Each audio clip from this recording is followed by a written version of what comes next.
Hi, it's Robin.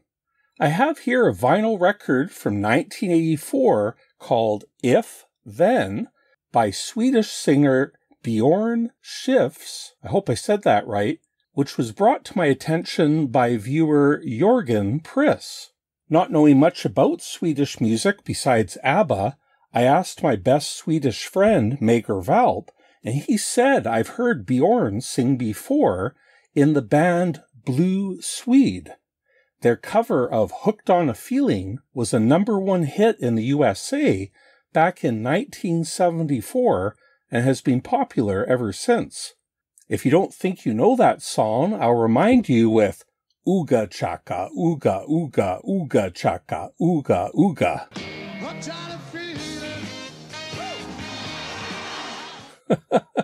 It surprised me to learn that Hooked on a Feeling was the first Swedish performed #1 hit in the USA. It took ABBA until 1977 to hit #1 with Dancing Queen. Blue Swede's recording of Hooked on a Feeling was also featured in the movie Guardians of the Galaxy in 2014 and got a lot of new fans that way. Now I've got to tell you a quick story about Blue Swede's name because it amuses me. In Sweden, they were originally called Blåblus, which translates to blue blouse in Swedish, or maybe more accurately, a shirt made of blue fabric. That could be blue denim. If my Swedish was any good, and it's not, Blåblus would sound like an English pun of the blues, as in blues music. But then they wanted a more English-friendly name, so blue denim became Blue Swede, likely inspired by Elvis's song about his shoes. But Blue Swede wasn't very punny, so they changed one letter and became Blue Swede, which really is a pretty great name. Get it? Swede?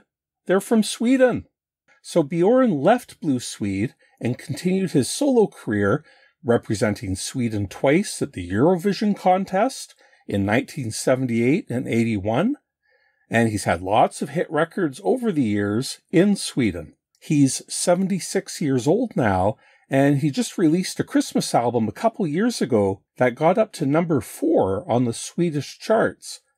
It sounds like he's pretty much a national hero in Sweden. Just looking inside here, got the sleeve, and here's the record. So here's the back cover of the record. The music on If Then is that kind of 80s rock pop with lots of guitars and synths. Very well produced. Björn is, of course, a very good singer with a powerful voice. I think all the songs on the album are covers of English language songs from a wide variety of writers and bands. Most of them are quite well known and quite accomplished. Let's go through them and just skip ahead to the next chapter if you don't care. You might know I'm also a bit of a music nerd. I had a lot of fun looking this up, and it's sort of relevant to the full title of this album that we'll get to next. So here on the record label, it shows the writer for each of the songs. Track 1, In Dreams, is written by Russ Ballard, who also wrote God Gave Rock and Roll to You, which Kiss famously covered, and Petra did too. Track 2, Boys Will Be Boys by Gary O'Connor, and Gary is actually a singer and songwriter from here in Canada, in Toronto, and he went by Gary O for much of his career. He wrote some songs for 38 Special, among others. Track 3, Wonderful Tonight by Eric Clapton, and I don't think I need to introduce Eric Clapton. Song 4 is Solitaire by Peter McKeon, and he also wrote songs for Pat Benatar, Barbra Streisand, and he produced records for Mr. Mister and Men at Work. Track 5 on side A is Baby Let's Run Away, and that's by Walter Egan, who most famously wrote Magnet and Steel, which was a big hit and has been featured in quite a few movies. Fleetwood Mac was involved with the production and backup vocals on this song, or at least some members of Fleetwood Mac.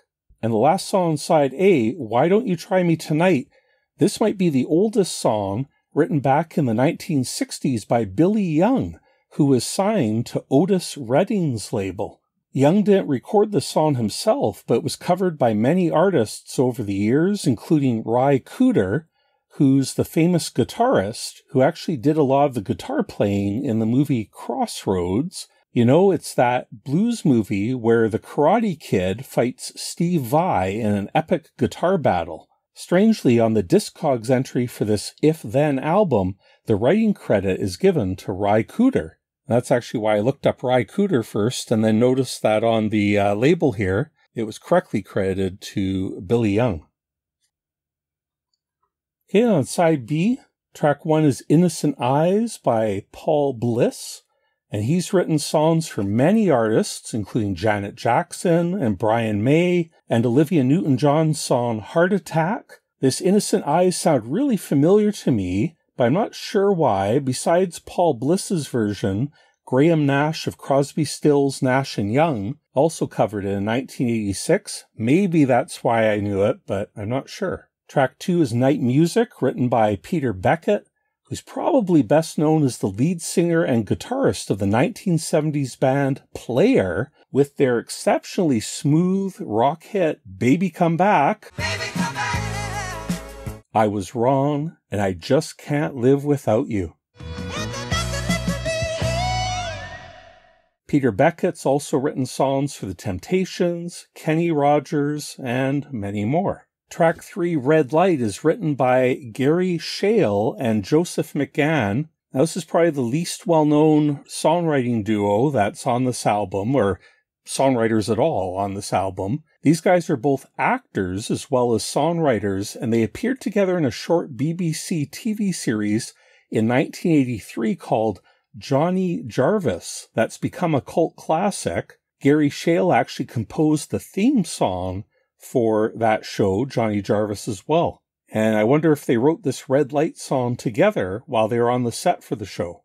And the other songwriter, Joe McGann, he recently played Sir Gideon Offner, the All-Knowing, in the game Elden Ring just last year. That was a very successful game. Track 4, If You're Looking for a Heartache, written by Doug James and Michael Bulletin. Now, if Michael Bolton sounds sort of familiar, it's because it's the real name of Michael Bolton. Yes, that Michael Bolton. The final track on side B is Lonely Nights, and this song sounds so much like Bryan Adams, and that's because it was written by Bryan Adams and Adams' longtime co-writer Jim Vallance. Bryan Adams is another Canadian, so we heard him constantly on the radio here in the 80s until 1991, when our government decided his music wasn't Canadian enough. Okay, so why am I interested in this record? Well, it doesn't have any Commodore program hidden on it like some of the other records I've looked at before. It's the title that's interesting. If, ... then, ... or ellipses, If Then, that sounds like the title might be inspired by the programming construct, particularly the one in the BASIC language that the Commodore 64 and so many other 80s computers used. If something is true, then do something. Now, you might think that doesn't necessarily have anything to do with computers. Is that all the evidence I have? No. Lots of ... there. So we won't see anything more on the record, but if we go back to the cover of the record, and I've got it really close here, you'll see that on the cover, those dots or ellipses or whatever you want to call them actually have symbols inside. And if you're a long-time watcher of this channel or even just a Commodore nerd, you're going to recognize these as PETSCII symbols. And there's more over here in the then. So in case you don't know PETSCII, it's the character set that Commodore, mainly Leonard Trammell, son of Commodore founder Jack Trammell, created back in about 1976, 1977, when they were making their Commodore PET computer. And that same PETSCII character set carried over to all the other Commodore 8-bit computers over the years, including here I've got my Commodore 64 or 64C. In addition to the regular letters and numbers and all the punctuation, there's all these graphic characters.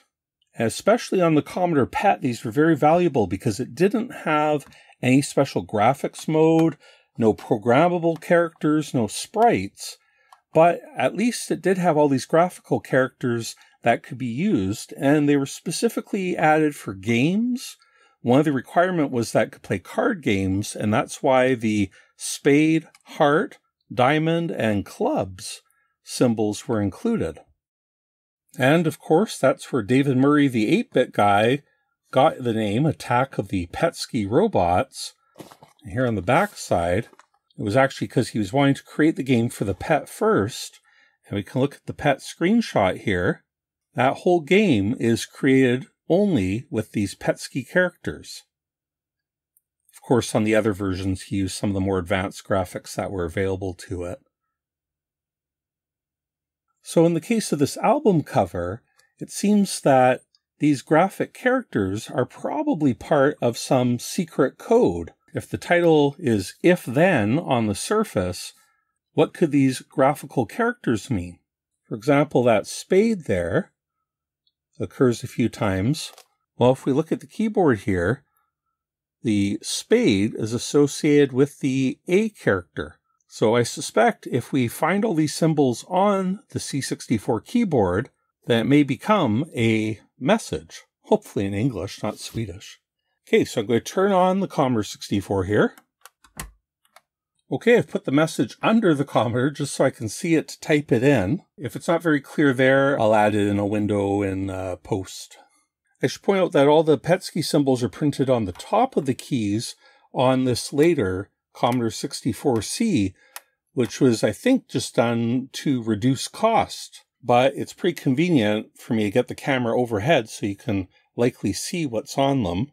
Just in case you don't know what I'm talking about, here's an earlier bread bin C64, and you'll notice that up from the top, only the letters are visible, and the graphic characters were printed here on the fronts of the keys, which has some advantages, but it did cost more. So just so you know what I'm talking about there. If I was using one of these keyboards, then I'd have to use some sort of weird, I don't know, under camera angle. That probably would not be pleasant. Okay, so here we go. Let's try and decode this message. I'm going to type in as a basic program. I just don't want to lose what I'm typing in if I clear the screen or something goes wrong. So I'm just going to type in as the line number 10, the question mark for the print symbol, and then quotes, because we want to literally print what's inside those quotes. Okay, so I'm just going to type in that if as it is and put a space. I'm not sure there's supposed to be a space there, but okay. And now I'm going to use is the Shift Lock key.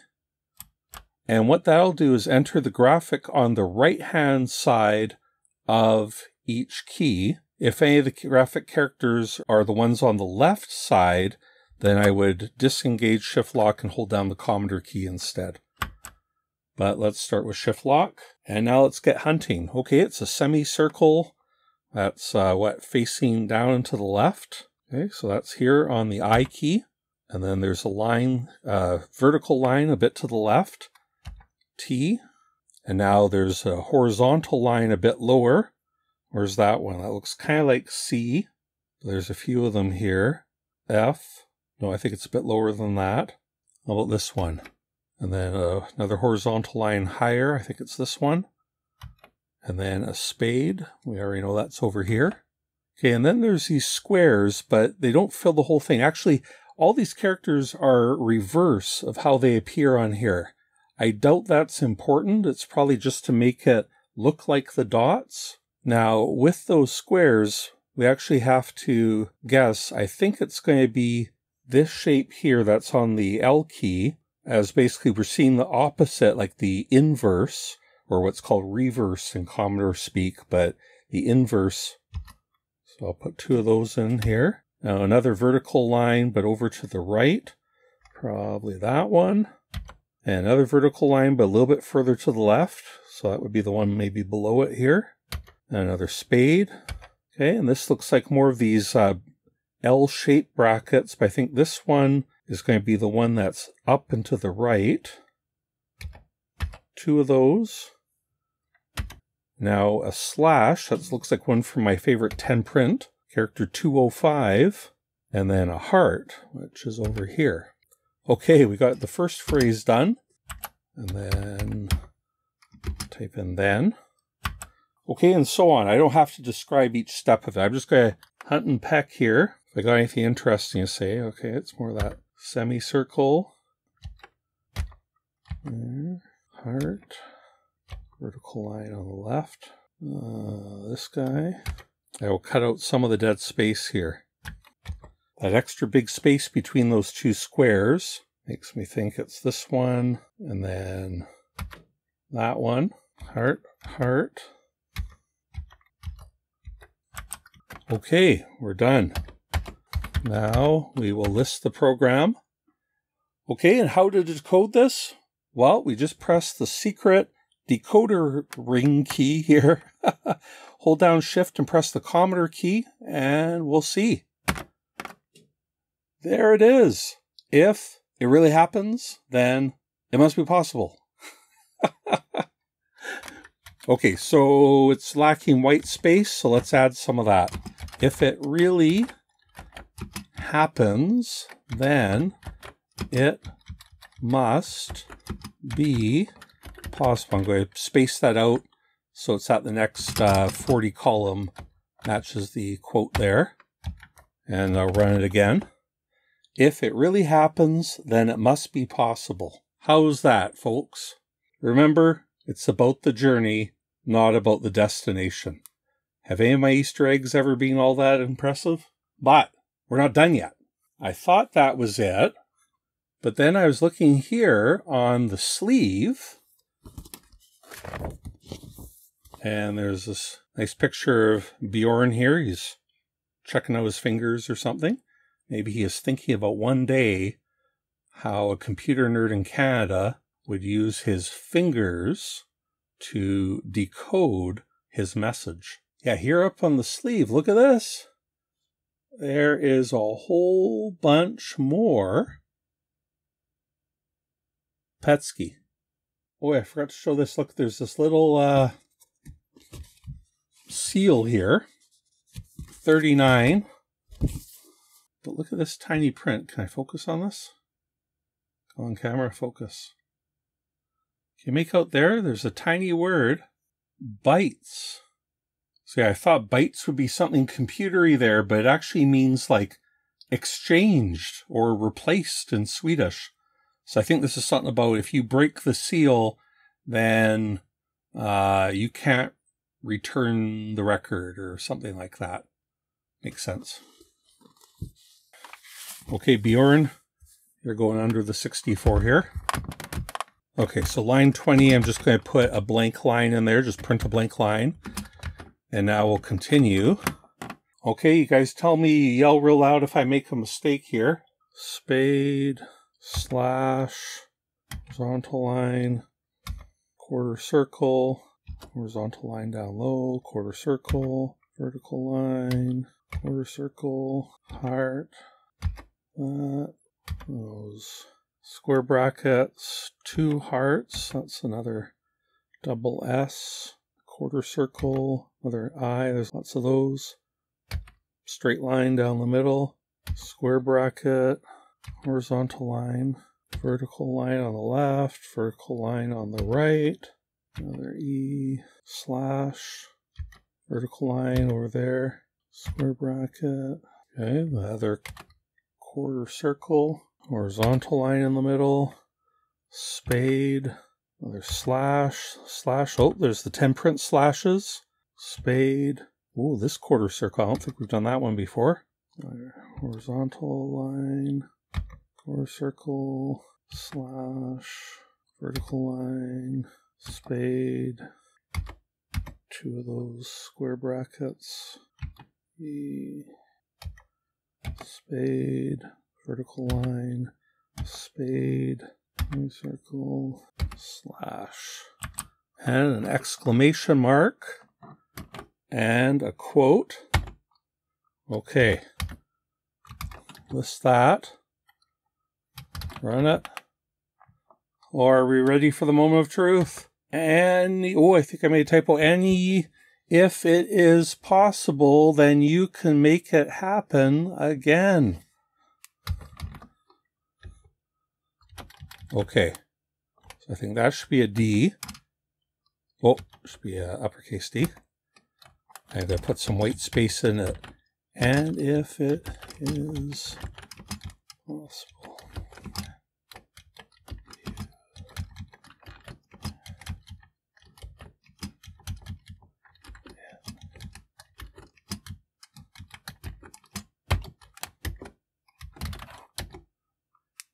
Okay. Whew. If it really happens, then it must be possible. And if it is possible, then you can make it happen again. Okay, so there's our secret message. Well, it seems like a positive message, and I think it's true in computer talk and probably in real life. For example, if someone has a Commodore 65, then it must be possible to have a Commodore 65. And since it's possible to have a Commodore 65, I can make it happen again. And actually, I had a Commodore 65 back in the late 90s, but it was missing its VIC-3 chip and it was non-functional, so I sold it. I regret that. Did you know a Commodore 65 just sold for 25,000 euros? Yeah, well, I guess I could make that happen again if I had 25,000 euros. So I wonder if this, let's call it a hidden title or a subtitle. It's kind of cool, actually. I wonder how many times this has happened in music history where an album name, is it really If Then? Or is it if it really happens, then it must be possible? Kind of neat. So I kind of wonder if this hidden title was more personal for Björn. As we discussed earlier in the video, this If Then is an album of English cover songs, and his #1 hit with Blue Swede was also an album of English cover songs. So yes, he really did get a huge hit with that song Hooked on a Feeling. So it is possible for at least him to get a #1 song. So if it is possible, then can he make it happen again? So maybe he was trying the same idea again, making another album full of covers from some truly great songwriters. We looked at, all those names that of the songs that he covered and see if he can make it happen again. So maybe that's the hidden meaning here. Now, unfortunately, this album didn't become a #1 hit in the USA, but I suspect he knew the odds of that were against it, and maybe that's why he encoded it as the secret message, so only Commodore nerds would be in on it. The music business certainly isn't purely a meritocracy, and hit songs are often made on a lot more than just talent and effort. But Björn has certainly had a great career regardless, and I wish him all the best. And of course, I might be wrong about the meaning of the title. Maybe it's about a really great sandwich he made, and he's hoping he will make another great sandwich again one day. Maybe a nice lutefisk makraka. Maybe that'd be even better. I think I'm going to go try to make a great sandwich. Okay, thanks to my patrons for their support. Thank you for watching. Thank you, Björn, for the great music over the years. Thanks again to Joergen for suggesting this, and we'll talk to you next time.